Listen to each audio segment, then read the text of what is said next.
Hola a todos de nuevo. Hoy vamos a aprovechar para hacer un análisis resumen de cuál es la situación actual del mercado. Esta semana pasada veíamos caídas en los principales índices y activos más representativos a nivel mundo, y lo que vamos a ver hoy es un poquito qué es lo que está pasando, cómo debemos de verlo, cuál es nuestra visión de cara al futuro. Así que lo vamos a intentar hacer rápido y vamos a intentar ayudaros, ¿vale?, a que mantengáis la calma y a que os pongáis un poco en situación. Actualmente, bueno, como todos sabemos, pues estamos en un escenario de recuperación, ¿vale? Vamos a seguir creciendo, pero a unos ratios inferiores en cuanto a beneficios económicos, bueno, lo que es la economía, beneficios empresariales, etcétera. Tenemos una inflación creciente, ¿vale? Es algo que puede ser algo puntual a estos niveles, ¿vale? Pero en principio el escenario de inflación lo más probable es que se mantenga a lo largo del tiempo, aunque sea a ratios inferiores. Es decir, en vez de subir pues a ritmos del 5 o 6, puede ser que siga subiendo, continúe subiendo, igual que los tipos de interés, a niveles pues inferiores. Pero bueno, en fin, todo esto es muy probable que afecte a la renta variable. Yo creo que no del todo de una forma negativa, sino más bien positiva, pero sí que es cierto que hay ciertas partes del mercado que se han visto un poco pues afectadas por este nuevo escenario económico. También hemos visto pues una rotación, ¿vale?, en muchas de las carteras, generales de activos pues de crecimiento y tecnología hacia sectores más defensivos, como puede ser alimentación y bebidas, consumo básico, utilities, energía. También lo vamos a comentar. Y luego lo que sí, también veremos un poco el escenario euro-dólar. De todas formas, vamos a pasar primero a ver el VIX, luego el S&P 500, luego el Nasdaq 100, luego el Russell 2000, el euro-dólar, los flujos de capital y el bono alemán y estadounidense a 10 años. Así que empezamos. Aviso disclaimer: cualquier tipo de contenido e información emitido en este canal no constituye ninguna recomendación de inversión. En este canal solo comparto mi visión y opinión sobre las finanzas, bolsa y los mercados, basada en mi experiencia y conocimiento adquirido a lo largo del tiempo. Cualquier inversión que pueda realizar será siempre bajo su propia responsabilidad y riesgo. Le recomendamos que no lo haga con dinero real y, si lo hace, sea de la mano de un asesor financiero certificado. Aunque ese asesor financiero certificado no ejerzo como tal, ejerzo como formador, divulgador e informador con fines didácticos enfocados al aprendizaje. Bueno, pues primero vamos con el VIX. El VIX, pues como sabéis, mide la volatilidad, ¿vale? Es el indicador que se usa para medir la volatilidad general del mercado.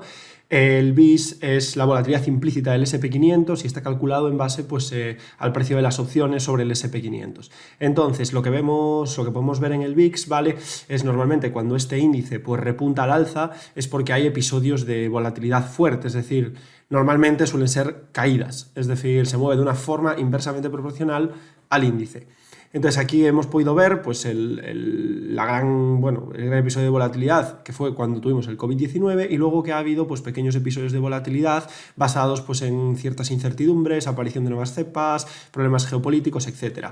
Lo que nos importa a día de hoy, bueno, como vemos aquí hay varias líneas de resistencia, ¿vale?, que sería muy bueno que no las superasen, ¿vale? Lo que podemos ver también es que el VIX poco a poco pues, ha ido poco a poco moderándose y intentando volver a los niveles pre-COVID, que serían estos de aquí, pues la zona de 12, 13. Sí que es cierto que su tendencia a largo plazo es bajista, como podemos ver, pero un repunte de volatilidad pues, puede afectar de forma significativa a nuestras carteras. Entonces, bueno, aquí tenemos una primera zona, ¿vale?, que, bueno, entre esta zona de resistencia de 2020-2021, que no se llegó a superar, y ahora tenemos aquí otra que parece que la quiere romper. Sí que es cierto que hace poco hemos visto aquí un episodio de volatilidad y ahora estamos viendo otro. Sería ideal que no superase la zona de los 30-35. Sí que es cierto que, aunque hayamos visto todos estos episodios de volatilidad, la bolsa desde la caída del COVID no ha dejado de subir, es decir, prácticamente casi todos los índices, sobre todo los principales, tanto el S&P como el Nasdaq, no han dejado de subir, incluso han llegado a duplicar algunos. Entonces es normal también que tras subidas verticales también vengan correcciones proporcionales a la subida. Entonces tampoco, si ahora viene una corrección, no nos podemos echar las manos a la cabeza. Sí que es cierto que estos últimos días pues vemos aquí varias velas verdes ascendentes que bueno, vienen marcando volatilidad y una posible corrección. Entonces, bueno, ese es el escenario actual. Lo ideal sería que no pues, pasase esta zona de aquí. Bueno, pasamos ya al S&P 500, índice director de las bolsas mundiales. Bueno, aquí vemos el gráfico del S&P 500, ¿vale? Es un gráfico que en el largo plazo, como todos sabemos, no ha dejado de subir. Es el conglomerado de las 500 empresas de mayor capitalización bursátil de Estados Unidos y, como podemos ver, desde, con la crisis del COVID, que es esta que vemos aquí, el índice retrocedió prácticamente a niveles de 2016-17. Esto ya es una corrección de alto calado.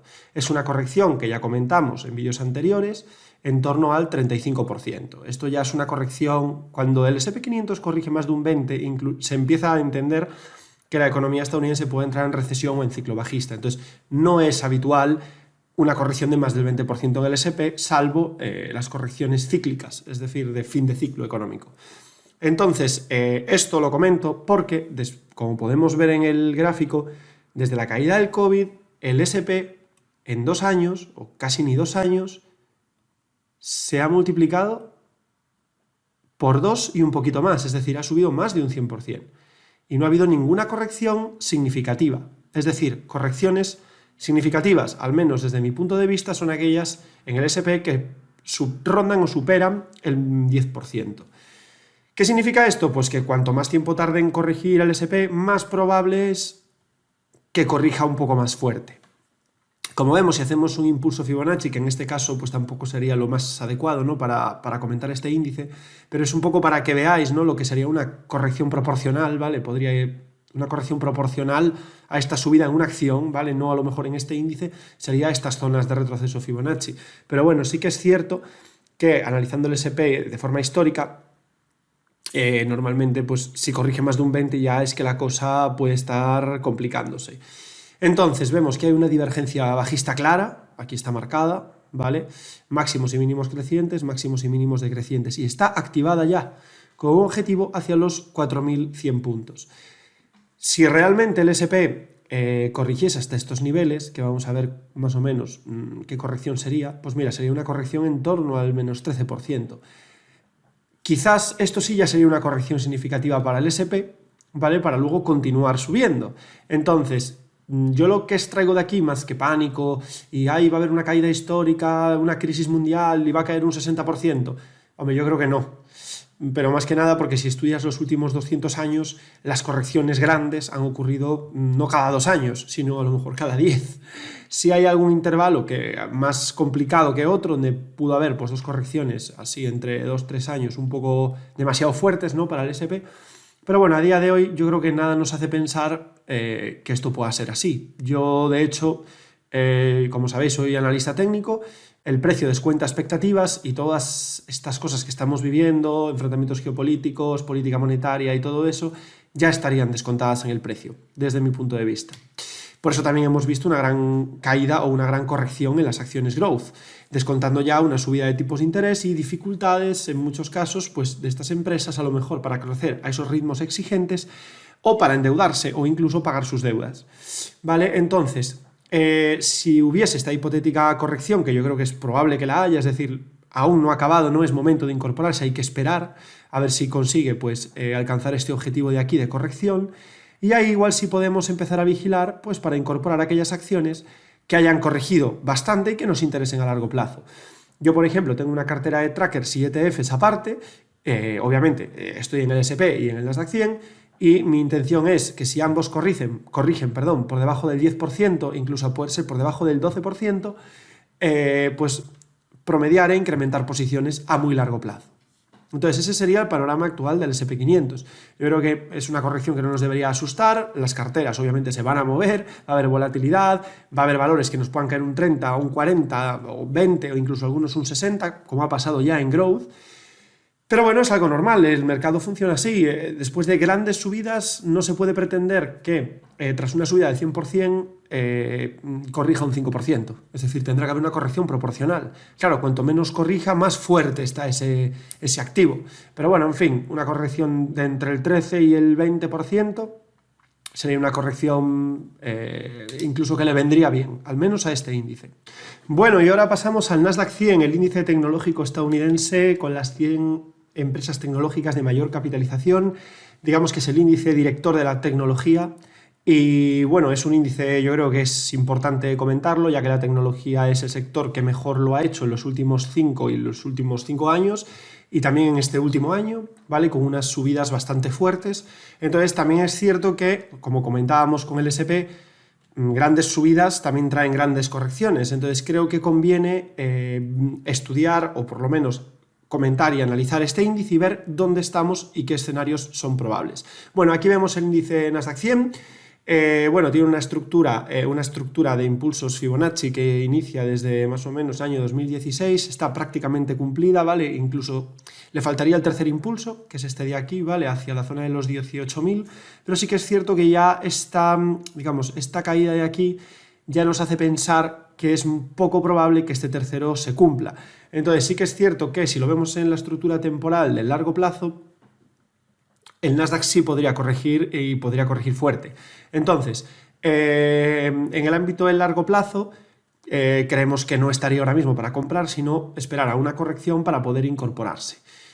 También convendría pues un poco ir rotando de acciones de tecnología hacia otros sectores, porque también en la bolsa, si la estudiamos bien, podemos ver que no es un tema solo de no, es que la tecnología es el futuro, entonces va a subir siempre. Todos los sectores, bueno, unos lo hacen mejor que otros, pero digamos que cada año o cada 2 años hay un sector que brilla. La tecnología viene brillando ya 5 años y a lo mejor es posible que se tome un descanso, no de un mes, igual de bastante más tiempo, y sean otros sectores los que brillen, como puede ser el sector de la energía, las utilities o pues el consumo discrecional. Entonces, vamos a borrar la pantalla, ¿vale? Nos vamos a centrar ahora en cómo estamos ahora, ¿vale? Limpiamos la pantalla y hacemos un impulso Fibonacci desde el último mínimo reseñable, que es el índice, bueno, de la caída del COVID. Vale, bueno, aquí podemos ver, pues eso, tras una gran subida, lo más probable es que venga una corrección. De hecho, ya estamos viendo cómo prácticamente ya ha perdido el mínimo anterior. Ahí sí que ya nos haría pensar que la corrección es inminente, ¿vale? Es decir, esta vela de aquí ya está prácticamente por debajo del último mínimo anterior y además ha roto la media a la baja. Aquí hay una especie de techo, ¿vale? De corto plazo. No hablamos de un techo que pueda ser para una corrección histórica del Nasdaq, pero sí que es cierto que aquí tenemos, pues eso, una figura de techo, yo creo que es bastante clara, ¿vale? Aunque bueno, se pasa un poco esa sombra superior, pero bueno, esta figura, no, digamos, esta formación chartista lo que nos diría es que podría venir una corrección en torno, como mínimo, pues hacia los niveles de 14.000, ¿vale? Bueno, ya casi estamos cerca.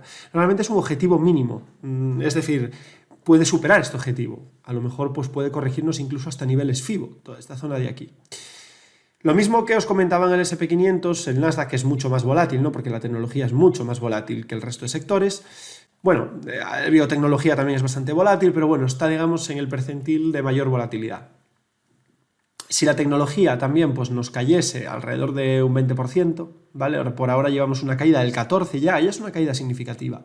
Podríamos estar ya al final de la corrección, de hecho lo podemos ver, es decir, el Nasdaq pues, ha tenido correcciones intermedias entre ciclos en torno al 20%, incluso a veces un poquito más. Y este doble techo lo que nos dice es que el objetivo mínimo pues, es más o menos los 14.000, ya estamos cerca. Bueno, pues igual sí podemos tener una corrección entre el 15 y el 20%. Y ahí sería un buen momento, de hecho yo creo que ya lo es, para empezar a vigilar aquellas empresas que ya han caído bastante. Es decir, yo creo que hay que separar entre dos tipos de empresas tecnológicas. Las grandes, ¿vale? O a lo mejor compañías que son un poco de un sector y de otro, como por ejemplo puede ser Amazon, que en realidad no es tecnología, pero sí tiene un alto componente tecnológico, ¿no? No deja de ser consumo básico discrecional. Y las growth, ¿vale? Es decir, las compañías más pequeñas que están en plena fase de crecimiento y que, claro, son las que muchas veces impulsan a este índice. Podemos ver o hemos visto empresas que se han multiplicado por 20 veces. Ahora, claro, si una empresa se te multiplica en 2 años por 20 veces, no puedes esperar que no te corrija a lo mejor un 40, un 50 o un 60%. Se ha visto en empresas que son buenas o medianamente buenas, como PayPal, se ha visto como Roku, como DocuSign, etcétera. Entonces, sí que es cierto que esto yo creo que ha hecho que, digamos, que primero hubiese una corrección por parte de crecimiento y que luego eso arrastrase a las empresas más grandes como Apple, Facebook, Amazon, Netflix, etc. Entonces, bueno, el resumen, vigilar el Nasdaq si cae entre un 15 y un 20%, porque ahí podría ser un buen momento para vigilar para compras, ya sea para incorporarse a este índice, si realmente llevas ETFs o llevas una cartera indexada a largo plazo, que yo la llevo, entonces también lo vigilo, o para coger pues aquellas empresas tecnológicas que hayan corregido de una forma fuerte, en torno al 30-40%, incluso más. Así que es un poco la visión que tenemos actual. La caída yo creo que todavía no ha finalizado, pero bueno, estamos cerca. Vamos a ver el Russell 2000 sin pararnos mucho, que es el índice que recoge las 2.000 empresas de pequeña capitalización más importantes y que es un índice representativo de las acciones growth. Como vemos, pues ha sufrido una gran, subidas verticales desde la caída del COVID, que podemos ver aquí. Yo creo que se ha multiplicado, si no me equivoco, casi por 3 veces. Bueno, ha subido aproximadamente un 160%, es decir, casi se ha multiplicado por 3. Entonces, luego lo que hemos visto aquí en máximos es que nos hacía un rango lateral y estábamos preocupados por si lo rompía a la baja. Lo ideal hubiese sido que lo hubiese roto al alza, ya que si lo rompía a la baja, lo más probable es que viniesen caídas en growth. Tuvimos un amago aquí de ruptura al alza que fue falso y que luego pues trajo correcciones y finalmente perdió este soporte. Lo que nos está diciendo es, primero, que hay una corrección en las acciones growth, que creo que todos estamos viendo, pero que todavía puede corregir más. Hay empresas igual que ya han llegado a corregir lo que tenían que corregir, entonces es probable ahora mismo pues, que frenen esa caída, y hay otras que a lo mejor es posible que caigan todavía más. Entonces tenemos que vigilar también pues, cuando este índice nos pueda estar haciendo un suelo o una frenada en la caída, porque también sería un momento importante para plantearnos compras en aquellas empresas que nos puedan interesar del sector growth o de alto crecimiento. Pero bueno, lo ideal sería pues, que se frenase el precio aproximadamente pues, en esta zona amarilla que marco aquí y que no perdiese esta línea de soporte que fue anterior resistencia en años anteriores. Entonces, bueno, del Russell 2000 no vamos a comentar nada más. Lo que nos dice tanto el Russell 2000 como los índices anteriores que hemos visto es que hay una corrección, que todavía yo creo que le queda un poquito más, corregir un poquito más, y que tenemos que estar ya preparándonos para vigilar aquellas empresas o aquellos índices que nos pueda interesar incorporarnos a largo plazo.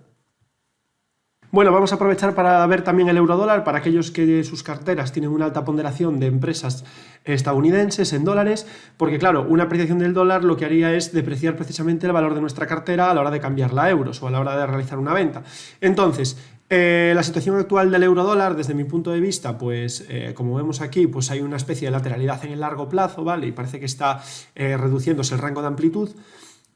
Sí que es cierto que es posible que veamos a corto o medio plazo una subida, digamos, del dólar, y esto sí podría perjudicar nuestras carteras. Entonces, para aquellos que quieren o que consideran que es importante cubrir el eurodólar, yo creo que también sería un buen momento, ¿vale? Es decir, porque tenemos en el medio plazo, como podemos ver aquí, tenemos una ruptura de resistencias en el corto plazo que lo apuntaría a más subidas. Es decir, es posible que el eurodólar esté iniciando una tendencia alcista de medio plazo. Entonces, esto perjudicaría nuestras carteras y creo que podría ser también un buen momento pues, para cubrir la cartera. Obviamente, siempre y cuando no pierda esta directriz alcista. Es decir, pues podríamos a lo mejor comprar la cobertura aquí y mantenerla si se mantiene el eurodólar a alza. En el momento igual en el que rompa esta directriz, pues podríamos cerrar la cobertura y pues continuar sin cobertura en nuestra cartera. Yo creo que puede ser importante porque si el eurodólar, por ejemplo, nos hiciese algo así, ¿vale? A medio plazo, sí podría afectar significativamente a nuestras carteras y más sobre todo tras una corrección, porque se juntarían pues las dos cosas, se juntaría la caída de la propia corrección y a mayores pues esa depreciación de nuestra cartera. Pero bueno, tiene aquí un obstáculo importante que es la media 200 y creo que también el que no la quiera cubrir ahora o a día de hoy pues puede esperar a ver qué pasa una vez que llegue a esta media de aquí. Si la rompe o la usa como resistencia, pues si la rompiese al alza pues se podría abrir la cobertura y si realmente rebotase y volviese a la baja pues podríamos mantenernos tal y como estamos. Bueno, hay ciertos informes macro que lo que estiman es una posibilidad de revalorización del dólar frente al euro a unos niveles aproximadamente durante 2022 de 1,18, 1,20. Yo la verdad no lo sé, ahora mismo tampoco es que sea muy claro, pero sí que es cierto que también venimos de una época en la que pues el eurodólar, es decir, el dólar se ha depreciado, ¿vale? Ha caído en torno pues eso, a un 10%. Así que nada, esto para los que queráis cubrir cartera. Bueno, y por último vamos a ver los flujos de capital. Los flujos de capital es algo que yo creo que es súper importante y son los flujos monetarios de la gran masa de dinero hacia otros activos. Es decir, si el dinero se mantiene en la renta variable o se está moviendo a otros activos refugio, como pueden ser materias primas o renta fija, es decir, bonos del Estado. Entonces, aquí os traigo la gráfica del rendimiento del bono americano a 10 años. Como vemos, pues sí que es cierto que ha ido, pues con las subidas de tipos ha ido siendo cada vez más rentable, pero actualmente está por debajo del 1,8%. Es decir, con una inflación del 5%, es muy difícil entender el bono americano a 10 años como un activo refugio, porque no batiría a la inflación. Sí que es cierto que si este bono o los bonos tanto alemán como americanos pues se pusieran muy atractivos, es decir, en rentabilidades en torno al 3 o superiores, 3% superiores, ahí sí tendría un sentido que parte de la masa más conservadora del dinero que está en renta variable se mueva a este tipo de activo refugio. Pero bueno, esto creo que es importante tener esta visión de que a día de hoy yo creo que no, o sea, los bonos, la renta fija y las materias primas no pueden competir con la renta variable de cara a mantener el valor del dinero, o sea, de cara a la inflación y al crecimiento. Entonces, el bono americano está, pues eso, por debajo del 1,8% y el bono alemán, que lo tengo aquí también, pues actualmente está prácticamente en rentabilidades negativas, es decir, no tendría mucho sentido comprar bonos del Estado alemán a 10 años a tipos de interés negativos. Entonces, bueno, aquí tengo yo configurado un indicador que, bueno, un poco lo que me dice es si las masas del dinero pues están yendo hacia otros activos. Sí que es cierto que hemos podido ver que poco a poco ha ido entrando dinero aquí en esta parte roja en las materias primas y que, bueno, poco a poco parece que puede también ir entrando algo pues en renta fija. De todas formas, yo creo que este indicador todavía no nos está alertando de una situación que pudiese poner a la renta variable como en cuestión, ¿no? Es decir, que la gente diga, o la masa monetaria diga, yo me voy de la renta variable porque no me interesa asumir esa volatilidad y ese riesgo teniendo estos activos que me ofrecen una rentabilidad atractiva. Entonces, si eso llegase a suceder, pues a lo mejor en 2, 3, 4 años, pues bonos a tipos de interés muy elevados, pues tendría un sentido esa salida de dinero de renta variable y ahí sí la renta variable pues no podría, a lo mejor no seguiría subiendo a los ritmos que sube a día de hoy. Bueno, pues hasta aquí el resumen que hemos hecho un poco de la visión actual del mercado. Os voy a hacer un resumen súper rápido de todo lo explicado para dejar más claro cuál es mi visión sobre la situación actual, y es que tras revisar los índices bursátiles, vale, estamos en una corrección, entonces debemos vigilar que los índices, una vez hayan corregido entre el 12 y el 20%, estarían interesantes para vigilar para compras. Sí que es cierto que no se debe comprar ningún activo, ninguna empresa, ninguna acción, ningún índice mientras está cayendo. Siempre es mejor esperar a que esa caída se frene e incluso haya un movimiento lateral y luego se rompa al alza. Y ahí sí poder ejecutar con una mayor fiabilidad, tras un cambio de tendencia, estos activos, ya que nunca sabes hasta dónde puede caer un índice. Yo te puedo decir que a lo mejor lo normal es que caiga entre un 10 y un 20% y a lo mejor pues se puede dar la vuelta ahora o se puede dar la vuelta tras caer un 30%. Eso no lo sabemos. Lo que sí sabemos es que la subida que llevan ha sido vertical y ha sido bastante abrupta. Entonces, las correcciones lo normal es que sean proporcionales. Luego, en cuanto a los episodios de volatilidad, tenemos que vigilar la zona del VIX en 30, de que no se supere esa zona y que a poder ser pues se frene en la zona de resistencias, ya que de superar eso sí podrían venir caídas en los índices un poco más fuertes. Luego, la parte del euro dólar yo creo que es bueno vigilarla, parece que ha dejado de caer y que es posible que el dólar se aprecie. Entonces, todos aquellos que quieran cubrir su cartera, cubrir la divisa en su cartera o que tengan acciones en bolsa americana, vigilen este activo, sobre todo si sigue rompiendo resistencias y si rompe la media al alza. Yo quizá esperaría a ver qué pasa una vez alcance la media 200, si realmente no es capaz de superarla, no cubriría cartera, si realmente la rompiese al alza claramente, pues cubriría mi cartera.